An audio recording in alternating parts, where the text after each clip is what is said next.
So, you've cleaned your hot tub filters, you've done the deep chemical soak, you've put them in a 5-gallon bucket with a product similar to this one, which is Power Soak. It's a product that Spa Depot makes. And you've cleaned your filters, they're looking great, you've got them back in your hot tub, and now you're wondering what to do with all the kind of chemical residue water left in your 5-gallon bucket. Do you just pour it down the drain? Do you pour it over the fence and into the yard? What do you do with it? And is it toxic? Is it going to kill your grass or your plants or your trees or your flowers? What do you do? That's exactly what we're talking about today in this video. So let's get going. So this is the product that I use and recommend to do your deep chemical soak on a hot tub filter. Like I mentioned, it's by Spa Depot and it's called Power Soak. And it only has 3 ingredients. It has sodium carbonate, which is sometimes called soda ash or washing soda. Very similar, if you notice, to the word sodium bicarbonate, which is basically just baking soda like you have in your kitchen. So sodium carbonate, and then sodium citrate, and then enzymes, natural enzymes like you'd find in natural cleaning products on the shelves at a Whole Foods or something. Anyway, those are the ingredients in this. There's not much in here, and there's not much that's super toxic. However, sodium carbonate is considered a poison.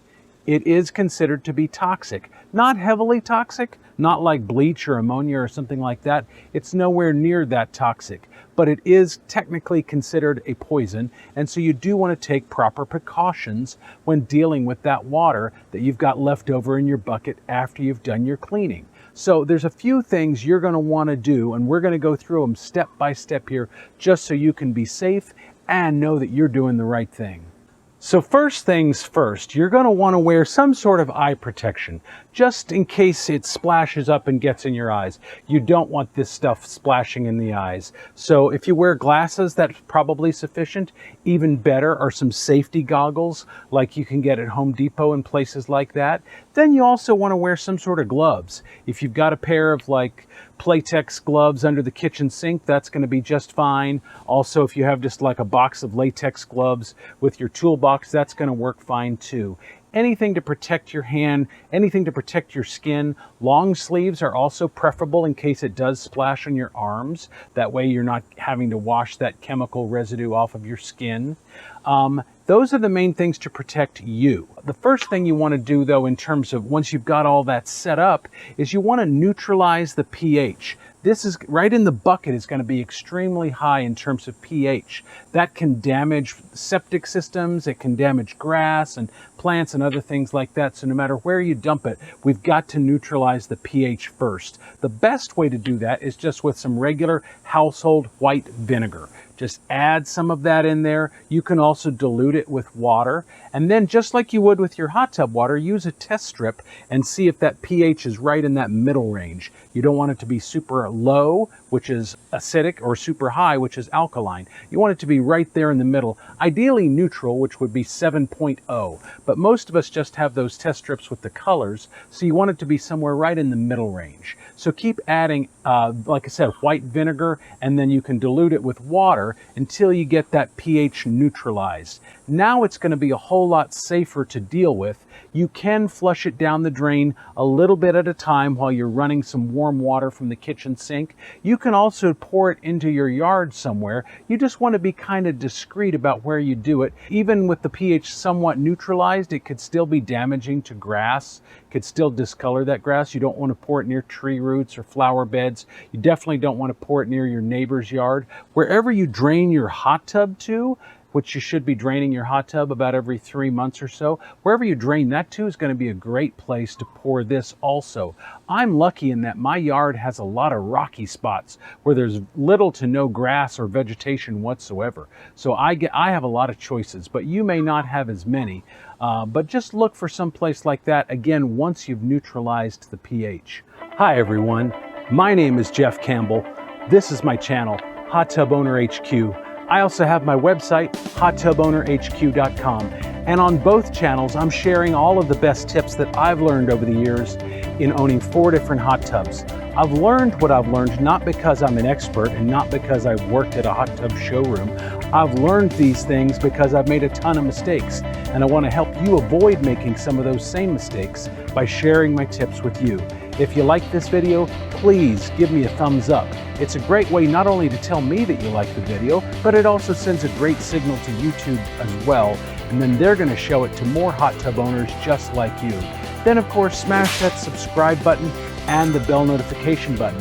I'm putting out new videos each and every week, and I know if you own a hot tub or if you're considering buying one, there's going to be tons of stuff on my channel you're going to want to watch, and that's the best way to find out about them. And then of course, if you have a comment or a question, leave me that down below. I'm answering every comment and question I can right now, and I'll continue to do that until I'm getting hundreds on every video and I just can't keep up.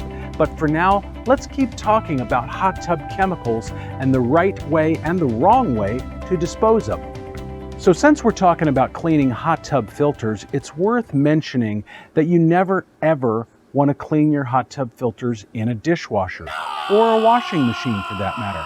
I see it on the internet all the time, particularly on places like Pinterest, where people are talking about hot tub filter cleaning hacks and things like that. It's totally wrong, totally bogus. You do not want to do that, and here's why. A hot tub filter is basically a bunch of paper pleats. They're basically paper that's been folded over a bunch of times in a round cylinder, basically, with plastic housing on the ends. It's very delicate, easy to tear, easy to rip, easy to get destroyed. If you stuck it in a dishwasher, and especially if you stuck it in a washing machine, it would start to fall apart. And if it didn't fall apart the first time you did that, it would definitely fall apart the second time. It's just not designed to hold up to high pressure water and jostling around the way a dishwasher or a washing machine do. You want to take the time and the trouble to clean these correctly, and if you do, they will last up to 2 years if you stick to a rigorous cleaning schedule like I do. I clean my filters at the kitchen sink with the sprayer about every 3 weeks. I just gently get in between each piece of paper and I wash out any debris, any hair, oils, body lotions, that kind of thing that might be stuck up inside there. I have at least 2 videos on my channel already about hot tub filter cleaning, so I'm not going to bore you with the details of that in this video, but I will link to them down below and at the end of this video, because if you've never done a hot tub filter cleaning, you're going to want to watch those videos. But also, aside from the 3-week just spraying with the kitchen sprayer, you're going to want to do the deep chemical soak about every 3 months or so. And like I mentioned, if you do those things pretty rigorously and pretty much on schedule, your filters can probably last up to 2 years, depending upon how well you maintain the water chemistry and how often you use it. My filters are still in really good shape because I stick to that schedule. So you should stick to that schedule too, but don't ever put them in the dishwasher or washing machine. So I mentioned that with the product that I like and recommend, the Power Soak by Spa Depot, I mentioned that it is basically low on the toxicity level, but it is still considered a poison because of the sodium carbonate inside of it. So I just wanted to read briefly some of the cautions that they have on their label, just so you're fully aware of why this is important, and particularly with the safety gear that I mentioned wearing earlier. It says, may cause burns to skin and eyes, harmful if swallowed.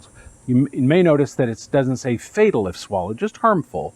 Avoid contact with skin and eyes and mucous membranes. In case of external contact, flush with water. For eyes, flush with water for 15 minutes and then get immediate medical attention.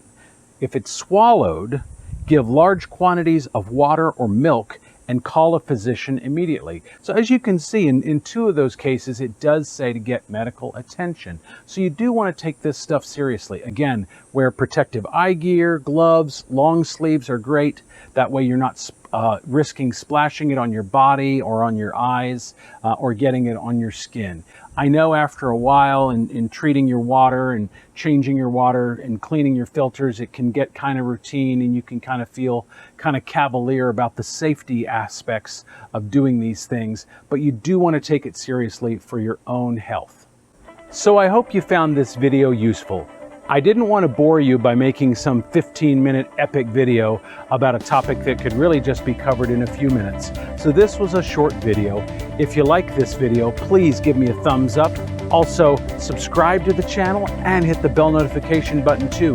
That way you get notified of the next video I put out. I'm sure I'm going to cover something, if I haven't already, that you're going to want to know about with your hot tub. But for now, I'll see you in the next video.